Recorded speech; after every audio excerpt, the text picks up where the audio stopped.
And Kyle Kuzma has been a big contributor off the bench to start the season, shooting 57% from three. But will he get the start tonight for the undermanned Lakers? The reigning sixth man of the year, Montrezl Harrell, coming off a 22-point performance on Christmas. The Lakers will try to make it two in a row as they host the undefeated Minnesota Timberwolves, but they will be shorthanded. Tip-off at 7 o'clock on a Sunday right here on Spectrum Sportsnet. Hello and welcome to Access Sportsnet Lakers, brought to you by your Southern California Toyota dealers. I'm Chris McGee, joined by the Hall of Famer Big Game James Worthy. We got Allie Clifton, we got Brez, and we have the five-time NBA champion, and not only the head coach of the Sparks, but now the GM. Congratulations. Thank you, sir. On the new job. I appreciate that, Geets. Will we take any trips to Eastern Europe? Some scouting? Not this year. Not this year. Maybe yes, down the road. Eventually, for sure. Wherever we need to go to find the best players for the Sparks, that's what we're going to do. Be a little assistant Congratulations, brother. Just go with you on the journey. Congratulations, though. Yes, thank you. I appreciate it. All right, the Lakers will be without Anthony Davis tonight against the T-Wolves. Frank Vogel announced at shoot-around that AD's right calf contusion did not improve enough to the point where they were comfortable playing him tonight, the first game of a back-to-back. AD originally suffered the injury on opening night. He played Friday, but was listed as questionable on the injury report. You know, we just want to be responsible with it. You know, we want to keep an eye on it. He injured it in the Clipper game. He re-aggravated it in the third quarter of the Dallas game. And, you know, going into the back-to-back, you know, we want to take advantage of our depth and be intelligent with his injury.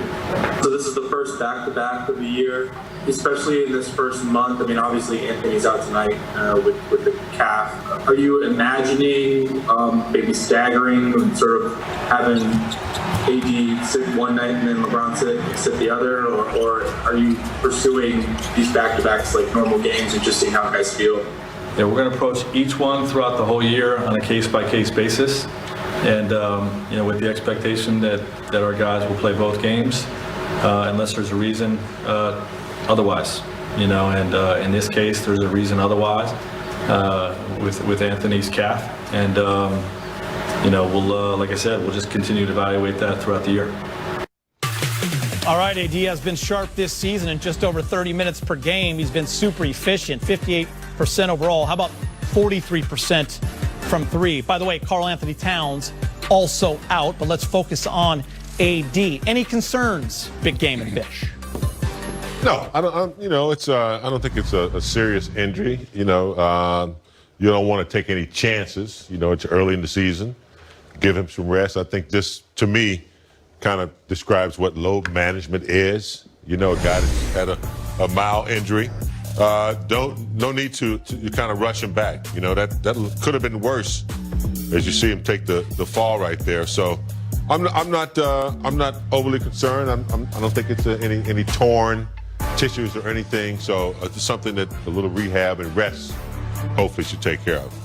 Yeah, I mean, not major concern, but calf injuries are similar to hamstring injury, groin injury, where if you do sustain a calf injury and you re-aggravate it, that could start to linger a little bit. And so I do believe this is the right decision tonight. But also, I think it does give us some indication that if this is an injury that is bothering Anthony Davis from opening night, that they're going to make sure over the next month or two they keep an eye on how he's doing. And so I think he'll be fine, like James said.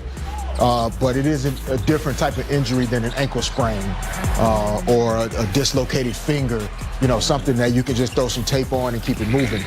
I think you do have to proceed cautiously here. If there was ever a year to proceed with caution, it's this year after the shortest offseason in history. James, we talked a lot in the preseason about the depth of this team. They go 11 deep, maybe even 12 on some nights. They're number one scoring bench in the league at 53 points per game. By the way, T-Wolves are second at 50. Without AD, how important does the bench become? Always vital. You never want them, the actual bench, to do more. You just want them to do better at what they do. So the Lakers made some additions where they can, take care of a major player that's out. Schroeder has proven that he can score. Montrez can score. I'm really impressed, even though I hear Kuz may be starting tonight. Kuz has been extremely efficient. I see Caruso knocking down threes. You know, I see that they're getting used to the spacing. So, yeah, they just need to continue what they've been doing and do it better.